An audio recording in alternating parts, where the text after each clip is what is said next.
Jessica, do you know who's going to be in the middle school session? The middle school session is Chuck and Lori and Susan Ellinger. And Okay. Sherry Winston. I'm in Orlando with Lori. She's presenting at the FETC conference tomorrow. And we just got here and I'm using my phone, but I'm afraid it might die. So if it does, and I didn't bring my cord, but if it does in the computer we brought is not letting me log in. Lori's computer's not. I'll send it to you though. We've got someone on the chat and on the Jamboard and presenter. So if something happens, I think You're good? yeah. I love that. What's the meeting on name? Hold on just a second.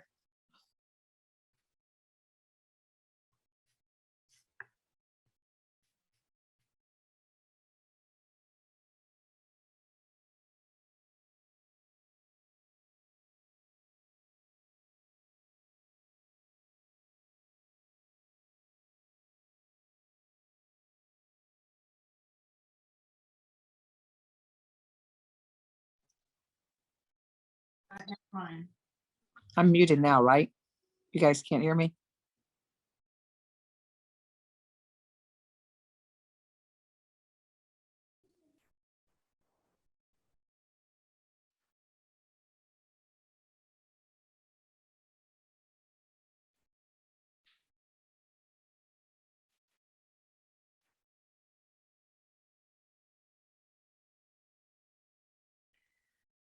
Dr. Sparrow, I see we only have 54 participants, given the number of staff members. I don't know if Ms. Grimm can check and see if we have a quorum.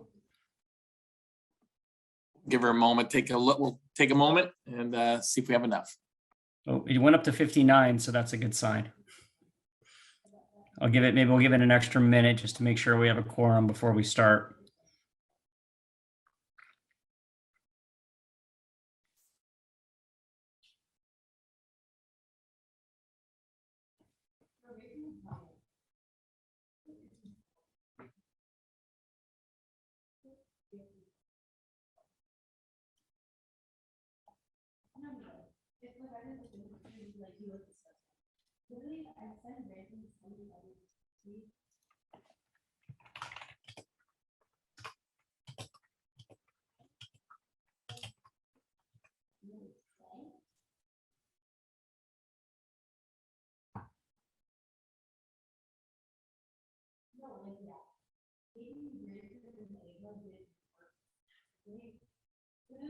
Mr. Hertz, I think we're going to be okay. So whenever you want to begin. One second, we can get my agenda back in front of me. And all right.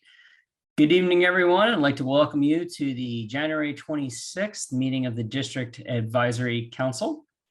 I know, and I don't know if I see her, Board Member Patrica told us she might have some trouble connecting, that she was also going to be remote. Board Member Patrica, are you here this evening? I am here, Dr. Hertz. And if you would like to present a board update at this time, that would be excellent. As she's getting ready to do that, I'm going to ask Erica if you can give Miss Patrica share rights screen privileges, please. Thank you. And Mr. Hertz, it is next week when I'm in Tallahassee. Oh, So it's- it was the executive meeting. I apologize. I Yes, mixed them up. no apology necessary. I certainly don't expect you to keep track of my calendar on top of yours.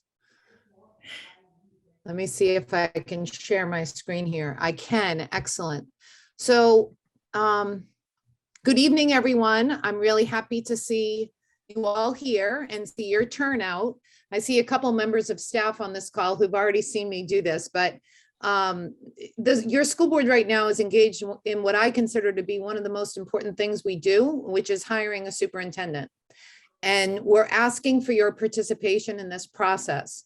I believe that all of you received an invitation today to come to a community event where you have the opportunity to meet the 3 finalists. And the reason why I'm bringing you to our homepage or to our webpage today is because I want to show you how you can provide written feedback in the event you cannot attend in person, or even if you do attend in person and you want to provide feedback to the board.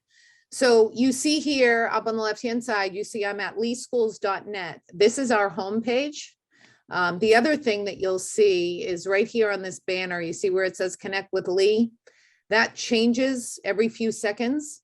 And the last time I was here, there was sort of an explanation of our new grading system, which was the topic of one of our previous meetings. I will tell you that the feedback that we got from this group led to that information being shared right here on the front page of our website, because a lot of questions came in that you all had already asked and answered. So it was very, very helpful to the community to understand the new grading system based on your feedback. So I'm going to go down a little bit here, and you can see right below the main sort of menu at the top is this box called Superintendent Search. If you click on that, it will bring you to our Superintendent Search page. All things superintendent related will be on this page. You can see there are important dates right here. If you click on them, you'll get more information about location and that sort of thing. But if you go down a little bit further, you'll see our finalists right over here. Dr. Christopher Bernier, I know I'm saying his name incorrectly, Dr. Randy Mullerwine, and Mr. Michael Ramirez. Those are our 3 finalists for superintendent, and they will be arriving this weekend to come into town and have some meet and greets with the public. All of your board members will have the opportunity for one-on-one interviews with them. And then we will also have public panel interviews, which will be taped.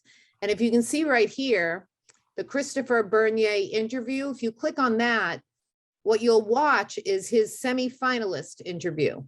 After we do the panel interview, that will also be posted here. So above that, you see his resume. In there, you'll see his resume, his cover letter, his application materials, basically. So what I'm urging you all to do is to really dig into these materials. Take a look. Tell us what you like. Tell us what you don't like. Tell us what you're looking for in the next superintendent. And then if you scroll down a little bit further, you can see how to get involved. And specifically here, where it says comments for board members, fill in your name, first and last name, your email address, and then write as little or as much as you want. I have to tell you that up to this point, I'm going to stop sharing my screen so I don't feel like I'm talking. There we go. Up to this point, I have been so impressed with the level of community feedback we have received for this process. And I haven't even reached out to DAC yet. So I'm certain that we will be getting much more feedback from you all. And the feedback has been really good, very analytical. I can tell that the community is engaged. They're really looking at the materials, they're watching the interviews, and really up to this point, the community and the school board have been very much on the same page in terms of sort of where this process is going and who we have selected as finalists up to this point. So the more participation we have, the better off we will be. And the last thing I want to say about this process is, for these community events, it is an opportunity for these finalists to get to know our community. So the more of you that can come out and meet and greet and welcome them to what I call paradise. You know, when people ask me where I live, I literally tell them I live in paradise. They think it's the name of the town I live in. It's not, it's where I live. We all live in paradise. Who doesn't want to live here, right? But it's not just about, you know, the sand and the beaches and the sun. It's about the people that live here. And the people on this committee have shown themselves to be really fantastic, really engaged in the schools. And that can be a real plus for a candidate, because they're interviewing us as much as we are interviewing them. So the more we can show them about the pride that we have in our community and how seriously we take our schools, I think the better we'll be in terms of this process playing out really well. So that was really my board update for tonight. Mr. Hertz, does anybody have any questions for me?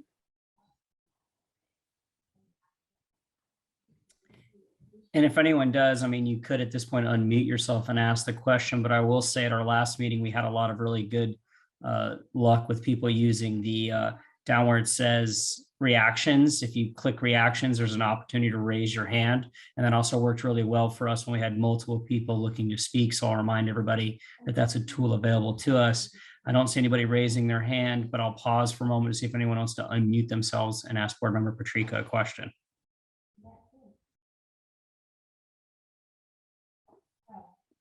Does not look like we have any questions for you this evening. Board Member Patrica, thank you very much for that presentation. At this time, I would look to take public comment from any non-DAC members on our agenda items. And I'll remind you, if you do have such comments, there is a 3-minute time limit per speaker. At this time, do we have any members of the public who would like to give comment on our agenda items tonight, which consists of the Student Code of Conduct?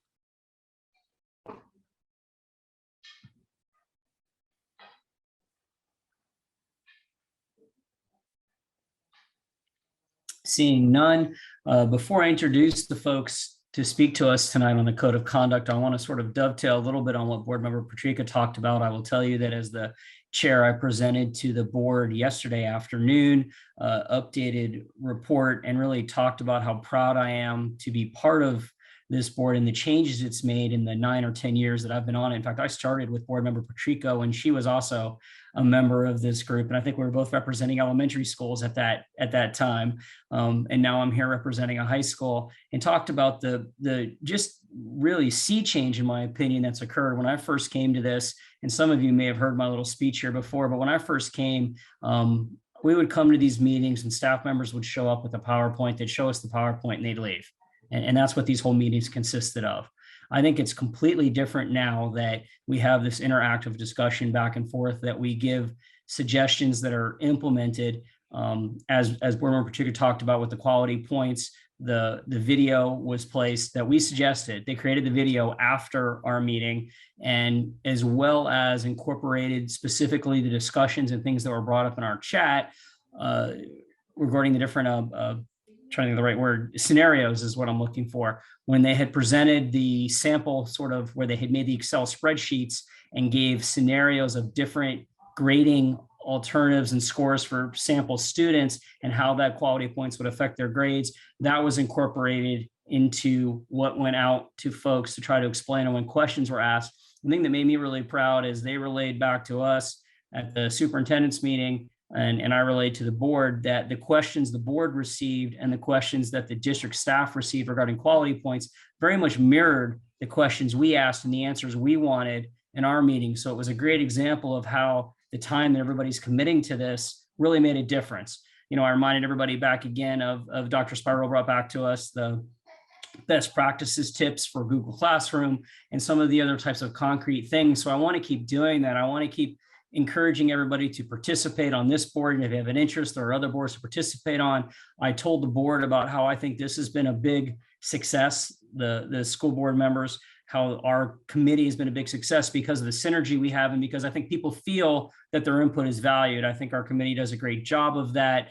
And we're going to continue when we have people coming back like we do tonight, the Code of Conduct. I don't know if any of you previewed the presentation, but you'll see they're actually going to go through, as part of tonight's presentation, sort of a recap of some of the things that we recommended to them last year, what was incorporated and what was not incorporated. So again, you know, we make recommendations and give opinions. Not everything we do is going to happen, but I think it's pretty cool to see what we recommended that was incorporated and how those things worked out, so that you can see that your time and comments really do matter and that we make an impact. With that said, unless Dr. Spiral, do you look like you wanted to say something? No, okay.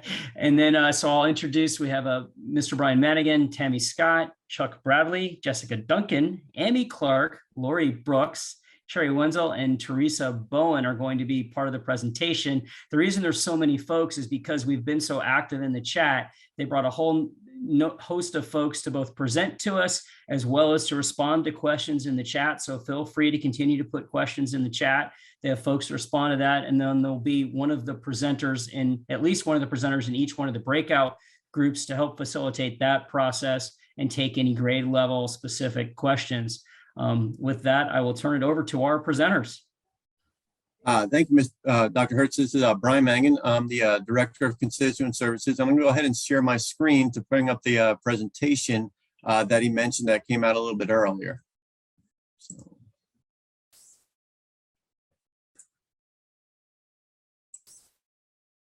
Can I get a couple thumbs up that where everybody can see it? Outstanding. Thank you very much. Again, my name is Brian Mangan, Director of Constituent Services. A little bit nervous here to get going, but that's all right.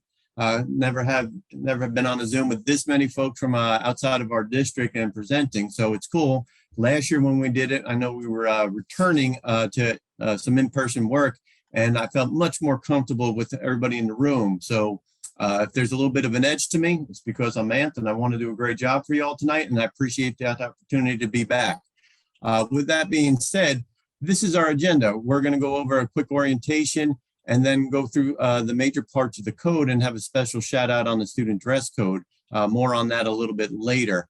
This presentation is not going to be long because we know quite a few of you DAC members have been with us the last couple of years and have moved on with your students from one level to the next. But we do know we have some new faces, and so that's why we wanted to kind of give a broad overview of the code of conduct as it is situated today. With that, we do have a link, and Mrs. Scott's going to pop it into the chat box. So what we're asking to help you follow along is to access the online version of the student code of conduct. As she's putting that in the box, and you're clicking on that so that you can take a look at it as we're referencing certain points. We'll reference it as well as we're going through the presentation. As part of the orientation, when you get into the very first couple of pages of the code of conduct, we start off with our vision, which is to be a world-class school system, our mission, which is to ensure each student achieves his or her highest personal potential, and of course, the pillars that make up the foundation for Envision 2030. And then the code of conduct has a table of contents and our introduction, the why we have a code of conduct, and our statement and non-discrimination policy, which Mrs. Duncan will comment on in a little bit. But that is word for word with our district board policy, and then the four major sections of our code of conduct. Before I go forward, we did get some introductions, but what I'm going to do, and hopefully the team is queued in and ready to go, I'm just going to call out a name, and so that person is going to introduce himself by name and title, because we got a few extra individuals that are joining us, and so Mrs. Duncan is going to lead the way. So Jessica, if you would. Good evening, welcome. I'm Jessica Duncan, Executive Director for Student Services. Thank you, Jessica, and she's going to be with the high school group tonight. And next, Theresa, Mrs. Bowens. Good evening. Hi, I'm Theresa Bowen. I am the Director for Exceptional Student Education. Outstanding. Thank you, Theresa. Then we're going to bring it over to Lori Brooks. Lori? Good evening, everybody. I'm Lori Brooks. I've met many of you in other meetings, and I'm the Director of School Counseling and Mental Health Services. Thank you for having us tonight. Thanks. Lori's going to be with the middle school group. Teresa's going to be with the elementary. Mr. Bradley, Chuck.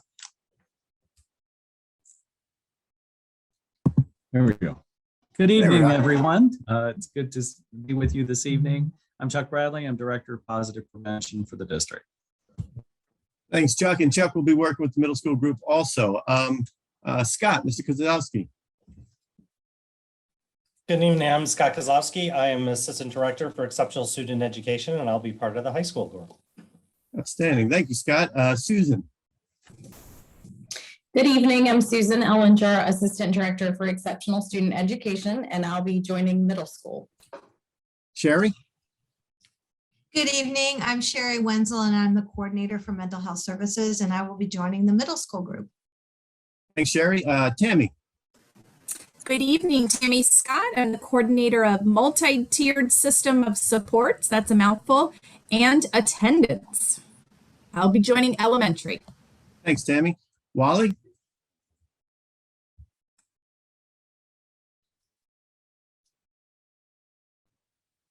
No on Wally? Miss Clone is not joining us tonight. Oh, my bad.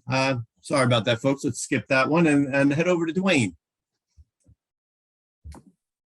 Hi, good evening, everyone. Dwayne Blazina. I am Administrator, Constituent Services. I'm also the District Volunteer Coordinator. Pleased to be with everyone this evening, and I'll be with the high school group. All right, thanks, Dwayne. And finally, Carol.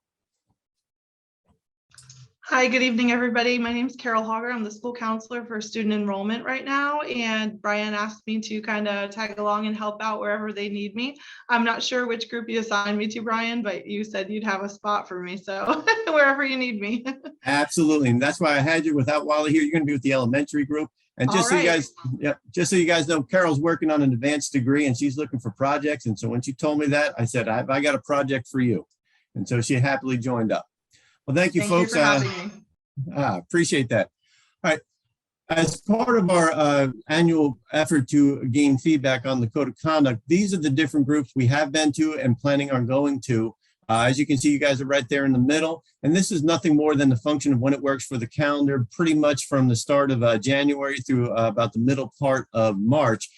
So these are the major areas that we're going to and the groups that we're meeting with in order to gain feedback. So what our intention is and our hope is that we can bring it to the school board for the 6-week process it takes to bring something like this for approval.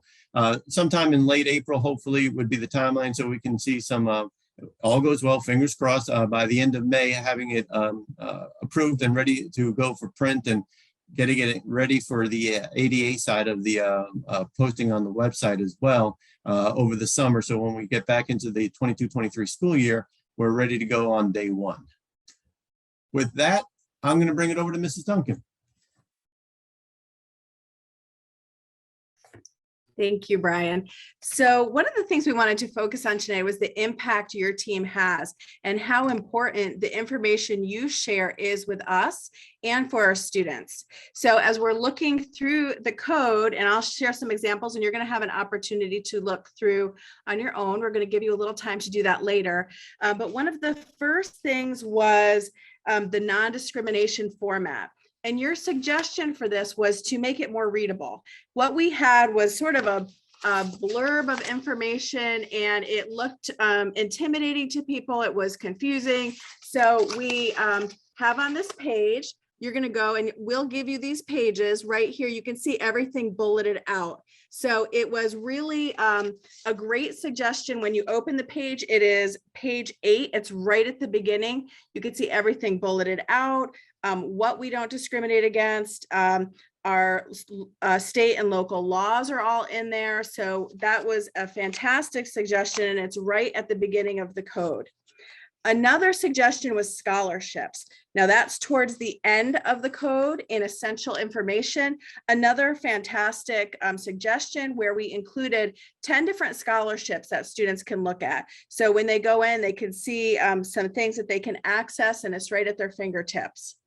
Another suggestion was the 5 levels. So our previous code had 3 levels and we went to 5. It gave students more opportunity to get back on track. And maybe if you did something that wasn't that egregious, it maybe wasn't a level 3, but now a level 3 is in the middle rather than the most extreme behavior. So moving to 5 levels really helped us level out the behaviors. And now level 5 is definitely those most egregious behaviors. So you can see when you go through the code, those are things like kidnapping, the behaviors, thankfully we don't see often, but you can look at that when you go through the code as well. Another suggestion that was made was that sexual assault be leveled up. So that was a level 3. And as we looked at our 5 levels, that was moved to a level 4. So that was one suggestion that the group made that we heard, listened to, agreed with, and the board agreed with that as well. And that was included in the code. Use of racial slurs. So on that part, that is under profanity. And that was a recommendation that not just swear words, but use of racial slurs be included and that definition be enhanced. That was another great suggestion that we included from you guys. Who to go to with questions, that is in the very front page. So the first question was, I see this code, I've got the code, I can access it, but I've got a question, I don't know who to ask. So now if you go to the first page of the code, it will tell you who in your school to go to, which is your administrator.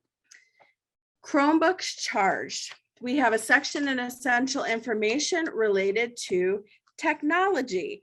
When you go in there, it's computer network and usage and how students are responsible for their own devices.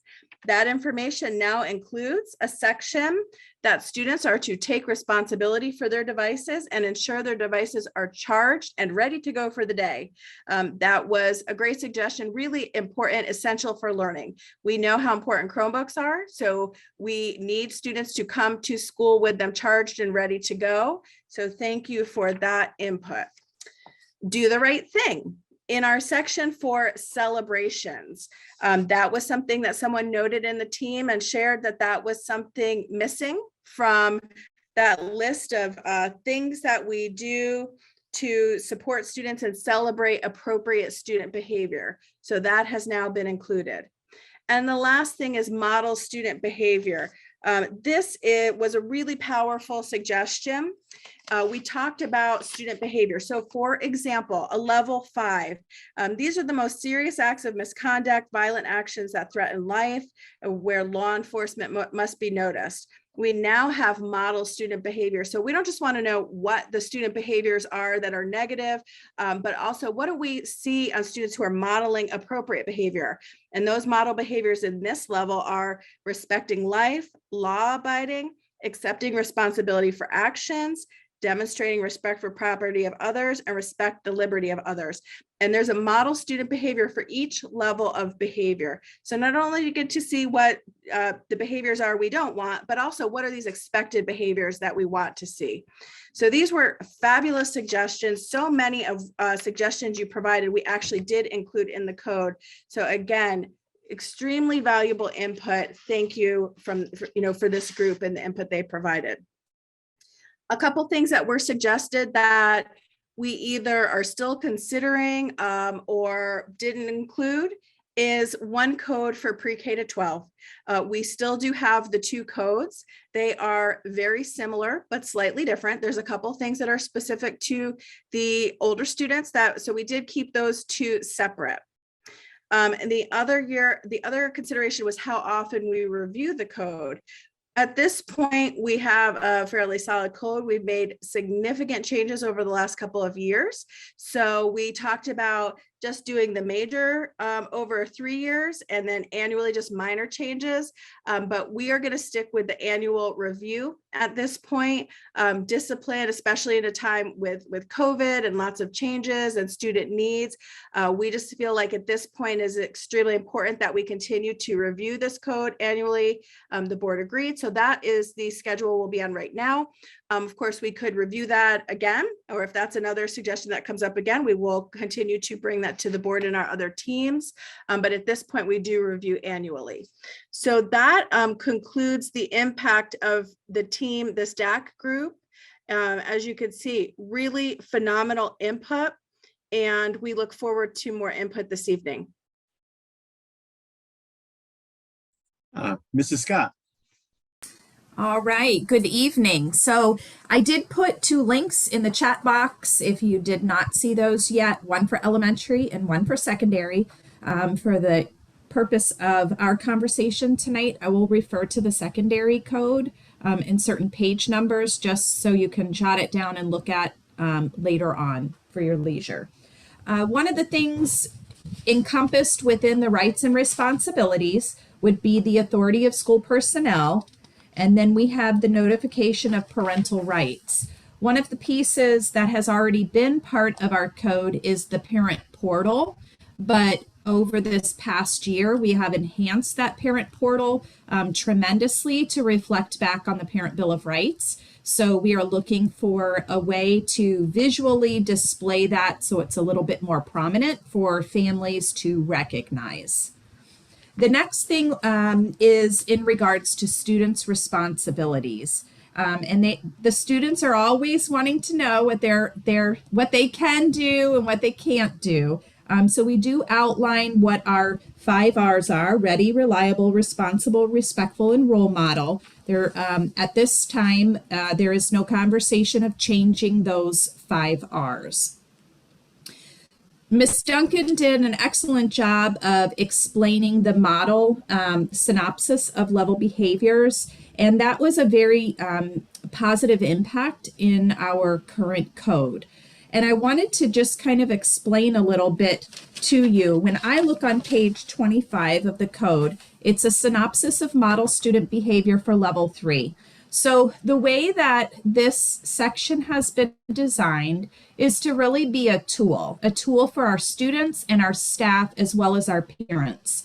And so if I have a student that is violating disruption on campus, I can utilize this page 25 to have conversations with the student and talk about what are the things that they should avoid and what are the model behaviors that we would want to see. So specifically, it could be that I would want to see accepting responsibility for their own actions, seek assistance from trusted adults to solve problems and report incidents of or concerns, and speak and act honest and truthfully. So you can utilize these pages to have those conversations with students. Oftentimes, we have to have dialogue in regards to what it is that we don't want to see. So if we outline what we don't want to see, we obviously want to show them what we do want to see. And having that common language, that's the point of this, building that common language across all of our students, as well as our staff and our families. This builds the opportunity to have those restorative conversations, which comes up in our next section. In interventions and corrective actions. So we still are, one of the great things about our interventions and corrective actions is that we have 100% of our schools that embrace a PBIS framework. Some of them have different programs that are going on. Maybe it's Leader in Me, maybe it's the BAR program, but that still operates on a very positive, reinforcing framework. So all of our schools, 100% of our schools operate that way, which is absolutely amazing. When we look under the PBIS model schools, we currently have 29 model schools and 33 schools of distinction. So our school district has come a long way in just a short period of time, and it has a lot to do with the work that we're collaboratively doing together. So going back to the restorative practices piece, utilizing those synopsis of model behaviors, we are impacting in a way where we're pulling in the effective communication skills, the proactive and restorative circles, and the restorative conferences. So really these two areas are building common language, building some solid processes and different interventions. So while I'm on the topic of interventions, that's where those letters MTSS come in, multi-tiered system of supports. And all students are in multi-tiered system of supports. All students get support through our tier 1. That's for all. And then those students who need a little bit more get tier 2. And those students who need more than that receive tier 1, tier 2, and tier 3. So something that is outlined within our code now is 50 different interventions. Oftentimes when I'm working with families, I refer back to the code of conduct for a different intervention that they could try even within their setting. And then when we're coaching and modeling for teachers, we're referring back to interventions as well. So it's a great tool. It helps our parents understand what MTSS is. And helps hopefully to break down that barrier of the language that we tend to have in the education world and how it relates to our home environment. So really, these are very proactive ways to communicate with our students and proactive ways to communicate with families. Thank you, Mrs. Scott. The next section, major section, is our discipline section. And since Mrs. Duncan has already kind of talked about the level 5 levels of behavior, just note that our level 1s are our least serious acts. We don't want to try and minimize any type of misconduct, but when you're categorizing them, things like tardiness or horse playing around, those would be our Title 1s. The level 5s, which you mentioned, like the kidnapping, the weapons, the arsons, those are the most serious.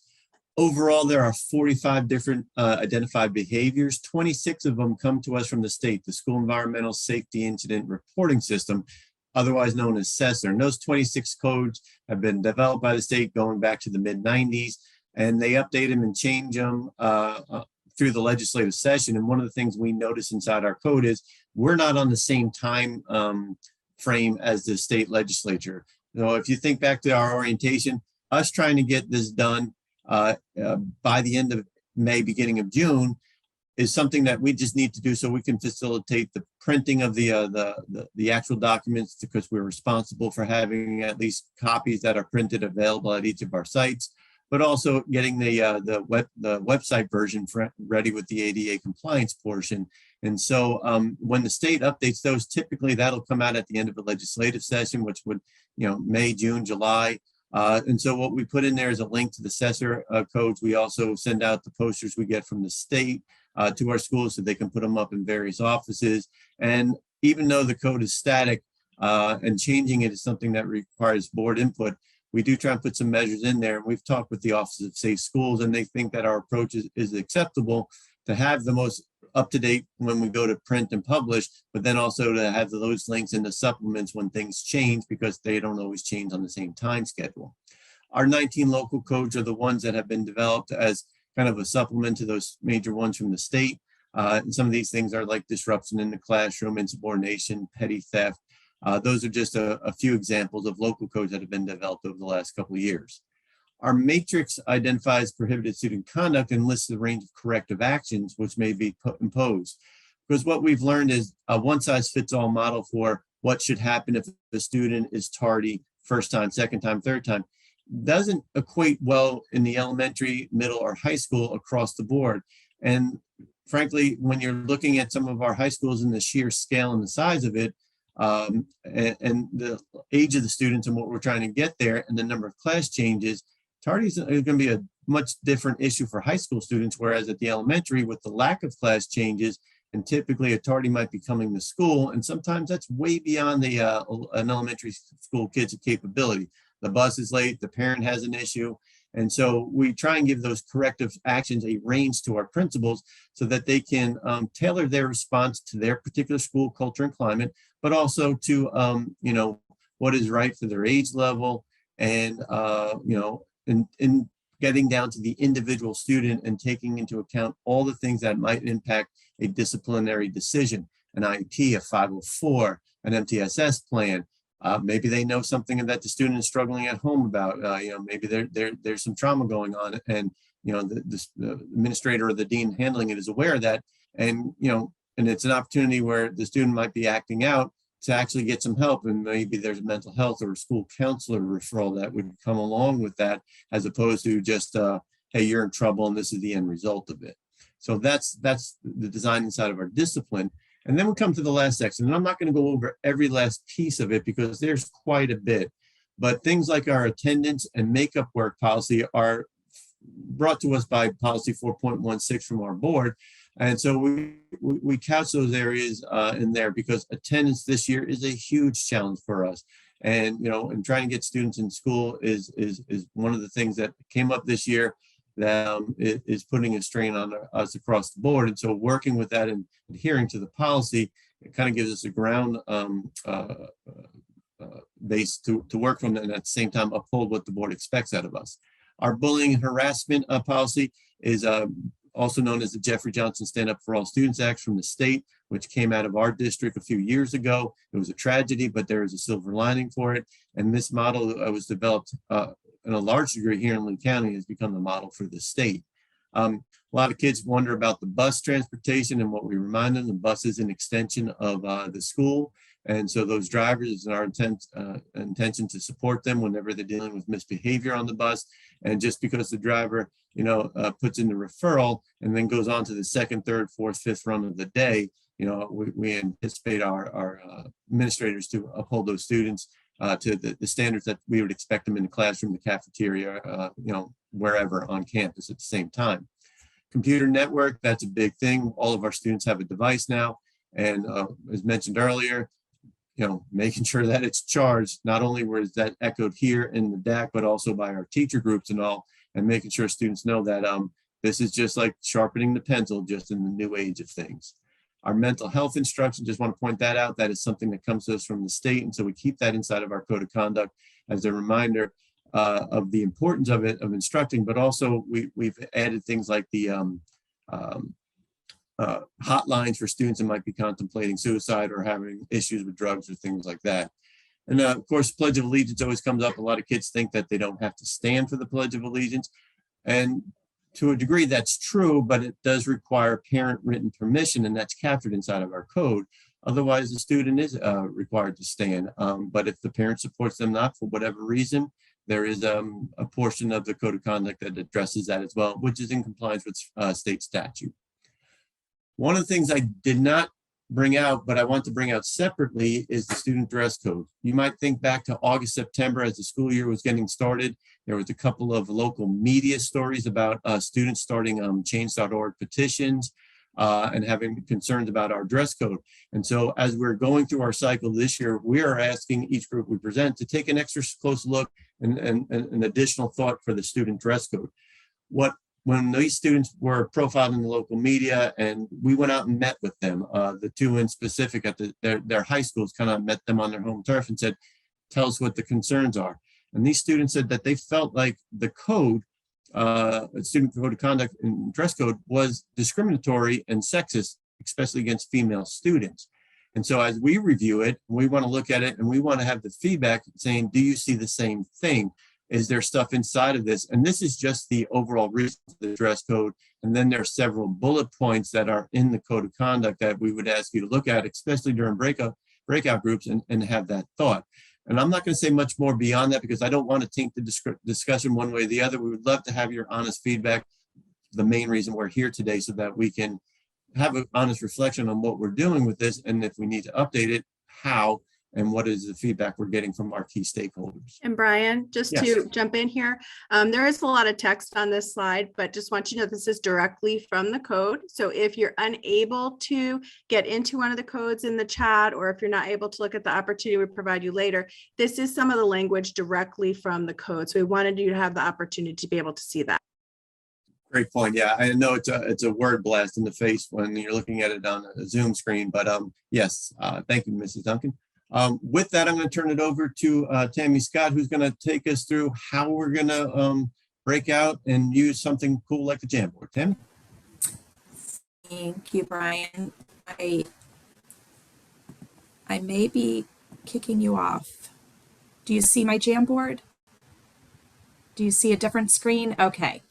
Once we go into our breakout sessions, each section will have someone that will give you a link in the chat box. Not yet, but once we get there.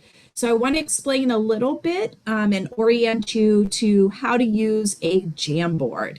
We did this with our students last week and they did an amazing job. So up in the top, you will see that there are 4 different slides. This is the first of 4. So if you use the arrow, you can move through the different 4 slides. If you use the arrow again, it will just create a blank slide, but that's okay. Just go back into the 1 through 4. And on each slide, there's a question that we're asking. How do you respond to the question? Over on the left-hand side, you're going to see an icon called Sticky Note, and you click on it and a note card pops up. You can play with the color if you would like, but you can type in and respond and then press save. When you press save, press cancel because another sticky note comes up for a new idea. You can move your sticky note to wherever you need to be. You can make it as big as you want, but then your feedback is captured within here, okay?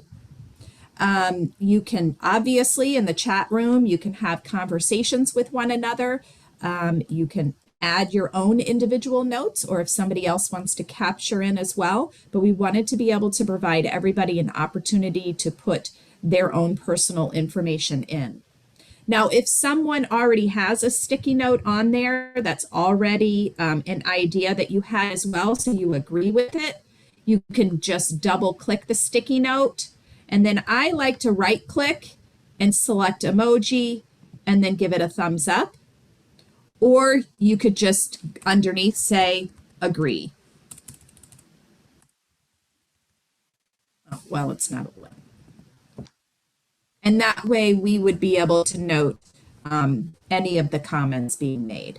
So you would just go through your different slides and provide the feedback.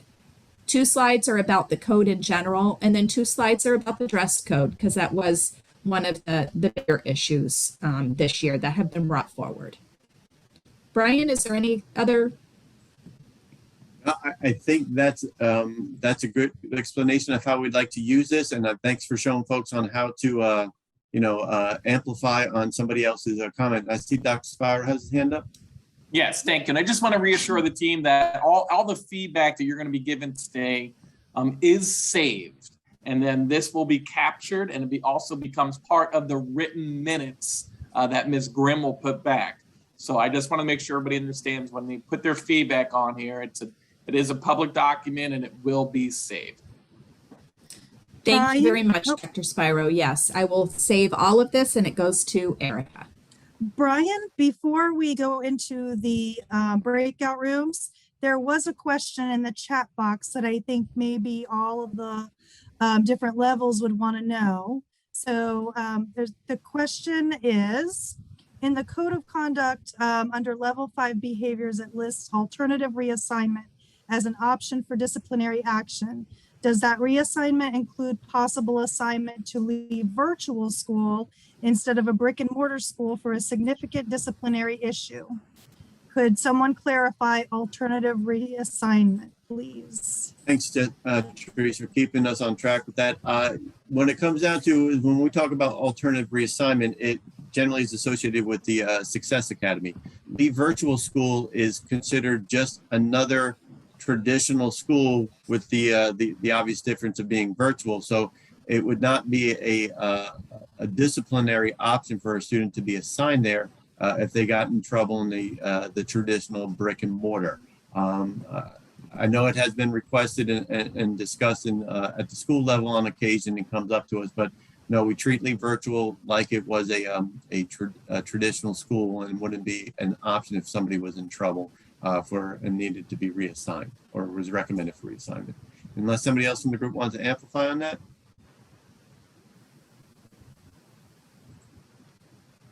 Okay. At this time, I guess I'd look to Dr. Hertz or Dr. Spiro or Erica, whoever manages the breakout room. I don't have control over that part. Thank you, Brian and team. So at this point, Brian and team, I just want to clarify. So we're going to be going to the breakout rooms with representatives from the Student Services team. And at your level breakouts, you're going to be given direct feedback to anything related to the code of conduct. Is that correct, Mr. Mangan? Yes, sir. That's what we're looking to do. Okay, great. So Erica, whenever you're ready, you can move everybody to the breakout rooms. We'll see everybody soon.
Brian, I would like to test my microphone. Can you hear me? Yep, Tammy, I can hear you. Thank you, Brian. Tammy, you are still very low, your volume. You get that, Tammy? Teresa said you're low on your volume when you come through. Okay. So either yell louder or lean closer, one of the two.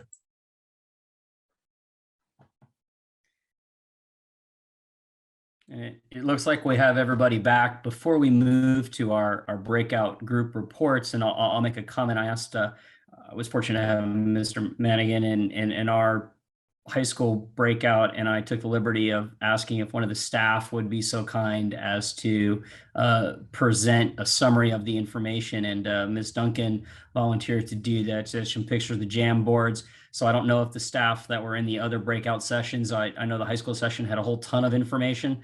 I'm not sure how you guys work that out, but when I ask for the breakout reports, I'll see who volunteers to step forward, whether it's one of our folks or one of our presenters, because I think they did a really good job of going through all the feedback and capturing it with the Jamboard. That was excellent. And before we move to the breakout group reports, I inadvertently skipped doing something important that we needed to do.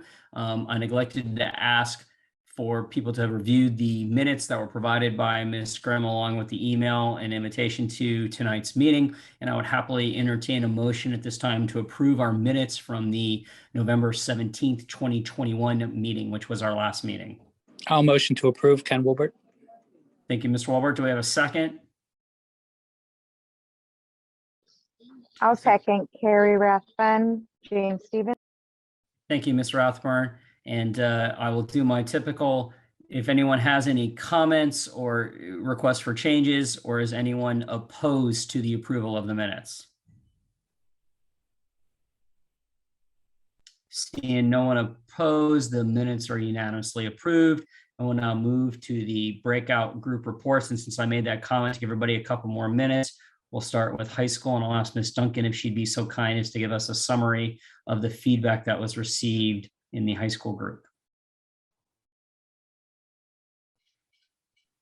Certainly.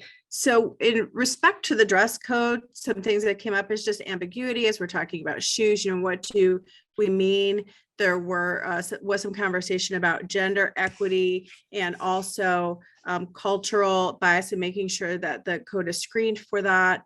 We talked about hoodies and getting some clarification, and also things like that might come up in a school like blankets and where the line might be drawn between discipline and safety and not discipline and safety. And that also led us to some discussion about principal discretion and where they come in and fit into this. And when they use that discretion, we spent some time talking about things like tears in pants and how sometimes this is style or fashion, and sometimes it's socioeconomic. So there's some things to consider there. If it's socioeconomic and students want pants without tears, we can help support them through some of our district departments and schools. So that's something we talked about. There were some questions about things like piercings, fake nails, and things that we will go back and look at as a team. Some just housekeeping things like the discipline reference with fighting and peer conflict, just ease of readability and finding the information. Again, we had some talk about some things like restorative type things like cleaning up litter out on campus, in school suspension versus out of school. That's one of the things that showed up on our Jamboard, and that are not exactly connected to an infraction. So if you're doing those type of detail type things, so to please have some more conversation about that. A few typing errors, which we appreciate that those are noted with a big document. We keep trying to clean that up, and so we appreciate eyes on that. And then we also talked about some personal electronic devices on campus, and just maybe that being stronger than just using without permission. So those were most of the things that were captured. And then I know that Eric will also have all of this information from our Jamboards into that. And I'm not sure about your other groups, but I know for high school, it was a fantastic way. We captured a lot of good information, very specific. So looking forward to the other readouts from the teams. Great. So that'll take us to, we'll go in descending order. We'll go to middle school. And do we have someone to give us our breakout report for middle school?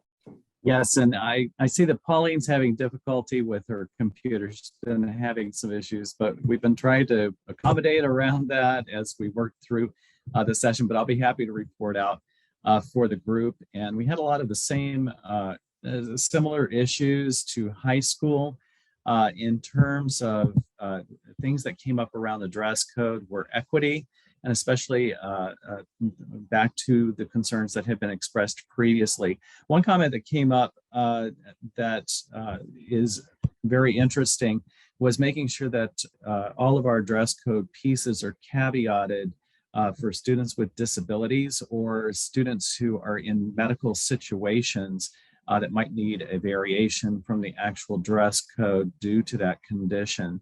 And so that's something that we can go back and take a look at. And then just a question and then an issue that came up around hair coloring and style and whether it's actually disruptive to the classroom environment or not. And maybe there needs to be more clarification around that. So those were some things that came up in dress code. As well, there was a question on, are there too many conditions there? And then we got into a good conversation around administrative discretion and what should be there. One of the concerns is that we should have some consistency across the district, even in our schools that, between our schools that have uniform dress and those that don't. And of course, across making sure that our principals are implementing guidelines consistently across the district, even when they have that flexibility. So that came up. It'll be something that will be a good conversation going forward. So that's great input. And then getting over here to anything else that was needed. Just again, one of the things that came up was gaming, and the fact that our students get access to games, whether it's on their own devices or on school-based devices. We had a good conversation around the TikTok challenges that we seem to be facing in our schools. And if there's more that can be done around that, perhaps raising the level of consequence for those kinds of violations to deter those TikTok challenges. So those were some of the highlights of those conversations. We then got into a good conversation around our mental health supports and what is being provided for mental health support in our schools and also then across our community supports. And so I want to thank Ms. Brooks for giving us a good explanation of that. And I would end it with that. We did have a few more comments around technology that led back into the gaming and what can we do to ensure that we're making our computers and our environments free from those kinds of intrusions. With Excellent. that, I'll turn it over to you. Thank you very much. And that'll take us to our elementary group.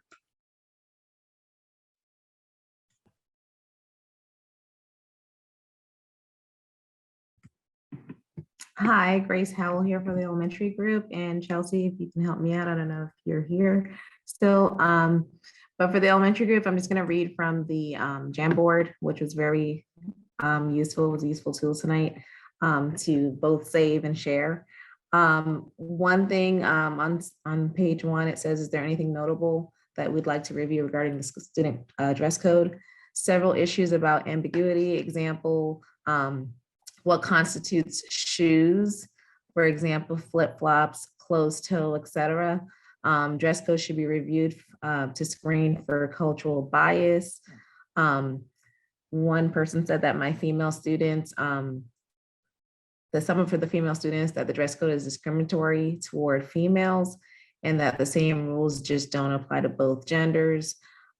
Fake nails, would like to know if there's any mention of this in the dress code. Is it prohibited?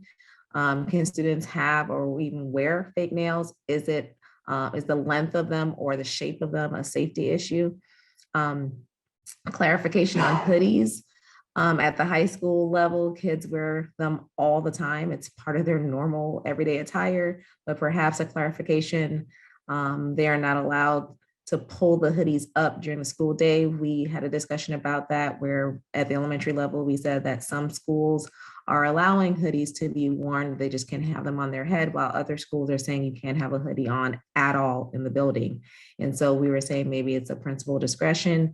And so that's something to look into and to address. We said that maybe the use of the headphones being hidden underneath the hoodies, and just cameras not being able to see and identify students on camera. The SROs can't see who's committing crimes or doing whatever in the halls. And so it becomes a problem to identify students. Discrimination towards females. I'm just reading the card, sorry. I have 2 high school daughters that feel the same way, specifically about shorts being worn at school. To continue on with that, pants with holes, tears. This is somewhat vague in the student code of conduct. Piercings. Somebody said they didn't see anything about body piercings. Someone else said on page 91, there's examples of prohibited adornments, including but not limited to hoop earrings and attachments, nose, eyebrow, cheek, or lip rings. Someone said economic status of family may impact the clothing selection. Another parent said, or a person said that we should look into what the teachers are wearing for dress code before we try to police the kids, maybe even to go as far as to say that the parents and visitors to the schools should also be held accountable for what they wear when they enter the building for meetings or, to pick up their kids or whatever.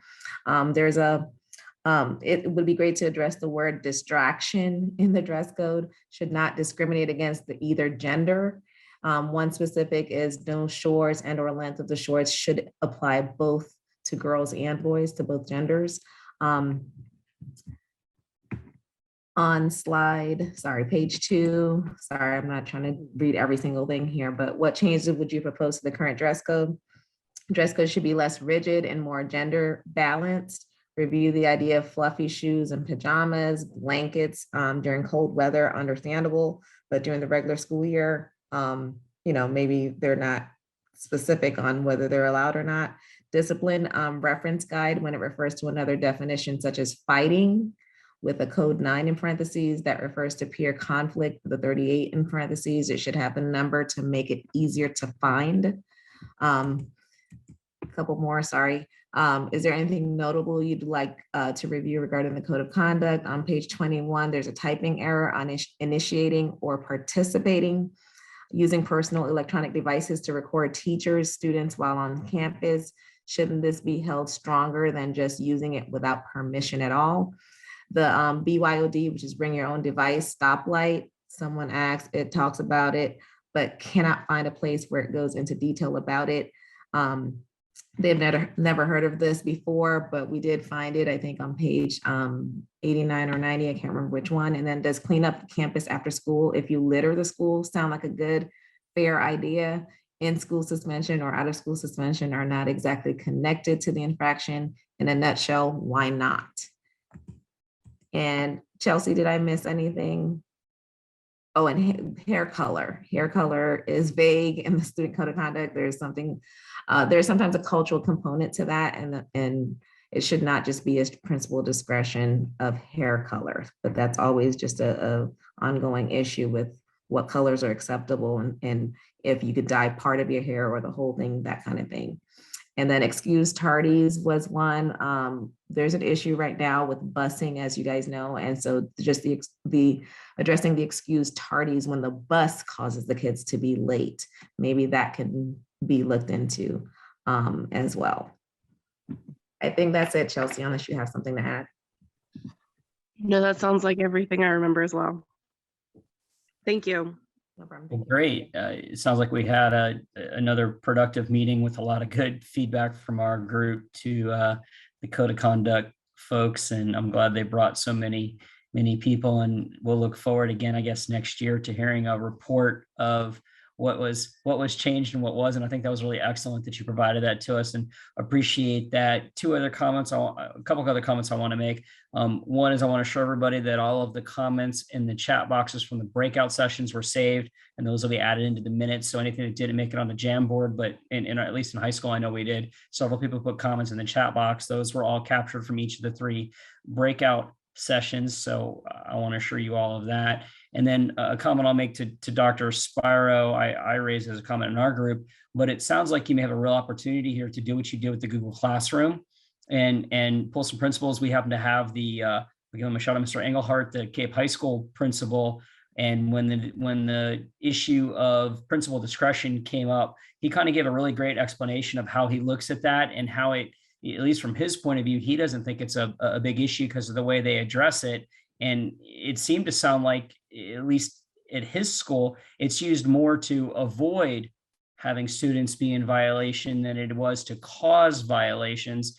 But it sounds like across the groups, everybody had the same kind of concern about that it's vague and not clear to students or people reading the code. So perhaps these are some areas that could use some additional clarification, or perhaps as you did with the Google Classroom, maybe that's a best practices guide on what is and is not a distraction to the learning environment to try to add some more clarity. Maybe out of that, you can bubble up to add a statement to the code of conduct that clarifies that. So that was something I heard across the groups. And I saw you unmute yourself, so I thought you were going to say something. I stopped. I did. I was going to say that's exactly the type of feedback this team needs, because that's actionable information that they could put into practice. So thank you. And with that said, that takes us to good of the order. Does anybody have any comments for the good of the order?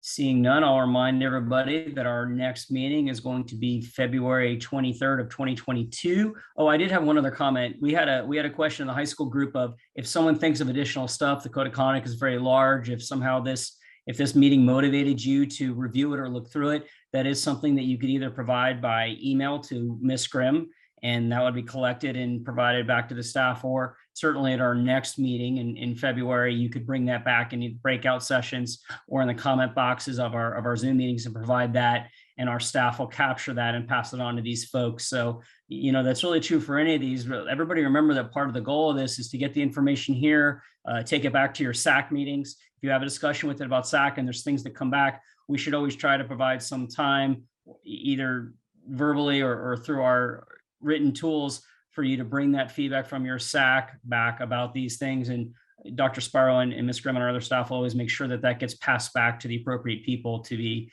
actioned upon. So don't feel like this was your one and only opportunity when you go talk about it with SAC. Certainly that's the whole idea, that it doesn't have to stop tonight. With that said, if no one else has any comments for the good of the order, I'll happily entertain a motion to adjourn. I have a quick question if I could. Yes, ma'am.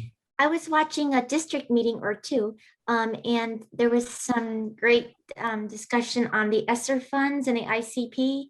And I believe it was mentioned that would be revisited and talked about real soon.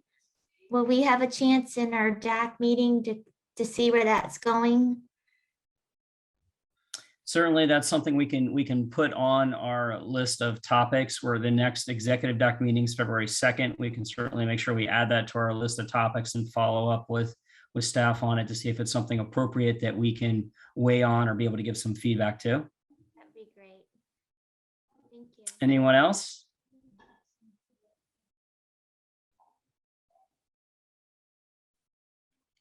Seeing no other comments, I again would happily entertain a motion to adjourn. Motion to adjourn by Grace Howell. I'll motion to adjourn. I second it. Okay, so looks like we have looks like Ms. Howell did it, and either I heard a second or Mr. Walbert's motion could also be considered the second to Ms. Howell's motion. With that said, anyone opposed? I did see we had an additional comment in the chat just about, will there be a detailed outline of the transition for the new superintendent? I think a lot of that is contained on the website. Maybe Dr. Spiro, if you just want to comment on that before we adjourn. There's been no, and I'll really let Ms. Patrica talk about this, but honestly, there's been no concrete transition as far as timeline, because it would also depend on which candidate was selected, when he would be available to start here in Lee County, because these individuals were also under contract where they currently are. And so it would depend on that individual. Ms. Patriga? Yes, I agree with everything you just said. I will tell you that we do have a special board meeting scheduled on Tuesday to make a final decision about which of these three candidates will be chosen as the next superintendent for the school district of Lee County. After that, the board attorney will enter into negotiations with that candidate. And part of those negotiations will include a start date.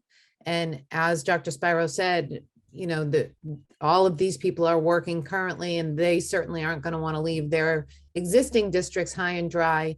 However, they also may be in a position where the district is running so well that existing staff can handle it in their absence. So I would expect at a minimum some kind of a transition where we have, once a week for a period of time, and then maybe twice a week for a period of time until the position becomes full-time.